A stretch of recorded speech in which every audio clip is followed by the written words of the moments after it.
Talagang kita nyo naman, no, sunog na kami sa init ng araw. At saka masakit talaga sa ulo. Dapat talaga maraming inumin na tubig para hindi ma-dehydrate. Masakit sa balat. Ganito kung ilarawan ng construction worker na si Manuel ang pakiramdam kapag tumuntong na ang oras ng pagtirik ng araw. At kahit may paminsan-minsang paglilim, dama pa rin niya ang alinsangan ng panahon. Yung init talaga kasi mabilis kaming matuya ng laway dahil sa tindi ng init. Tapos lalabasan kami ng maraming pawis.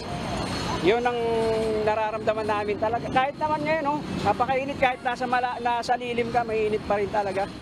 Sakit din ng ulo at hapdi sa balat ang iniinda ng tricycle driver na si Maximo Ortiz sa ilang oras na paghihintay ng pasahero. Madalas sumasakit yung ulo ko sa init. Tapos yung katawan, nararamdaman ko yung init niya sa balat ng katawan ko. Tulad sa kamay kasi dadrive ka ng tricycle. Ang motorcycle taxi rider naman na si Raymond Bagona, hindi na kayang bumiyahe maghapon dala ng tindi ng init. Dati kaya pa mag full time ng biyahe maghapon.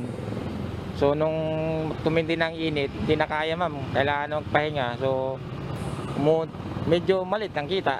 Hindi kagaya dati pag tama lang init. Kaya pang mag full time. Dahil madaling pagbawisan ng isang tao kapag mainit, kailangan ito ng mas maraming tubig upang hindi ma-dehydrate. Kaya naman nagpaalala ang otoridad sa publiko na ugaliing uminom palagi ng maraming tubig. Kung maaari rin ay gumamit ng light-colored na mga damit. Ang dark-colored clothes ay mas nakaka-absorb ng init. Mahalaga rin na sumilong muna ang mga nagtatrabaho sa labas, gaya ng mga street sweeper at traffic enforcers, upang hindi samaan ng katawan. Ayon kay Angelo de la Paz, Rescue Training Officer ng UNTV News and Rescue, pinaka-importanting gawin sa ganitong heat emergencies ay mapababa ang temperatura ng katawan ng pasyente. From time to time, maganda makasilong sila. And then, mas doble dapat yung water intake natin pagka talagang exposed tayo sa mainit na environment.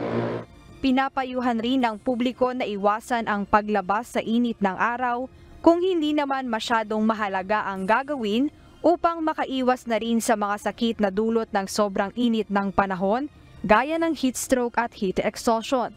Jed Neresina, UNTV News and Rescue. Diyos ang aming sandigan, serbisyo publiko ang aming pinahahalagahan.